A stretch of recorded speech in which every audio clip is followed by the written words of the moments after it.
جامع القرآن خلیفہ ثالث امیر المؤمنین ذو النورین پیکر حیا و سخا سیدنا عثمان غنی رضی اللہ عنہ وہ عظیم شخصیت ہے کہ جیسے ہی اسلام کا سورج طلوع ہوا آپ اسلام لے آئے، جو السابقون الاولون اسلام پہلے لے آنے والوں میں شامل ہے۔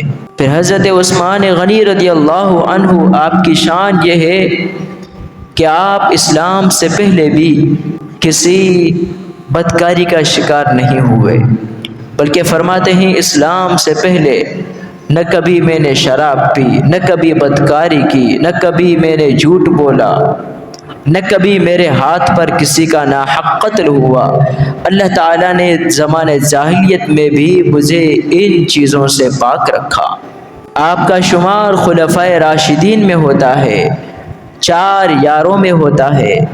پھر آپ رضی اللہ عنہ کی یہ شان کہ آپ عشرۂ مبشرہ صحابہ میں بھی شامل ہیں، وہ 10 صحابہ کرام رضی اللہ عنہم اجمعین جنہیں اللہ کے نبی نے ایک ہی وقت میں جنت کی بشارت ایک ساتھ عطا فرمائی تھی۔ 10 صحابہ کرام کے رسول پاک صلی اللہ علیہ وسلم نے نام لیے، ان 10 صحابہ کرام میں حضرت عثمان غنی رضی اللہ عنہ کی شخصیت بھی شامل ہے، جن سے فرشتے بھی حیا کرتے ہیں، جن سے فرشتے بھی حیا کرتے ہیں۔ اور حضور خود فرماتے ہیں الا استحیی من رجل تستحیی منہ الملائکہ، کیا میں اس سے حیا نہ کروں کہ جس سے فرشتے بھی حیا کرتے ہیں۔ ذو الہجرتین 2 ہجرتوں والے کہلاتے ہیں۔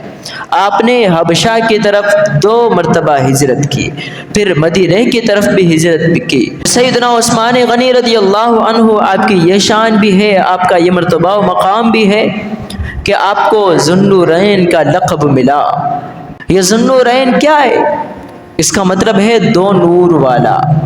آپ کو یہ لقب کیسے عطا ہوا؟ کاتب وحی، جامع القرآن، خلیفہ ثالث امیر المؤمنین ذو النورین پیکر حیا و سخا سیدنا عثمان غنی رضی اللہ عنہ کی یہ ایک نرالی شان ہے کہ آپ کے نکاح میں یکے بعد دیگرے حضور پاک کی 2 صاحبزادیاں آئیں۔ آپ کے نکاح میں جو پہلے حضور پاک کی صاحبزادیاں آئیں وہ حضرت بی بی رقیہ تھی۔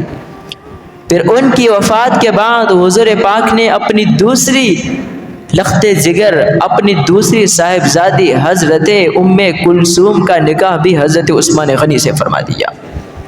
پھر حضرت عثمان غنی رضی اللہ عنہ کی وہ ذات ہیں، آپ وہ ہستی ہیں کہ جو جنگ بدر میں شامل تو نہ تھے لیکن آپ کو ثواب ان لوگوں کی طرح ملا جو جنگ بدر میں شامل تھے۔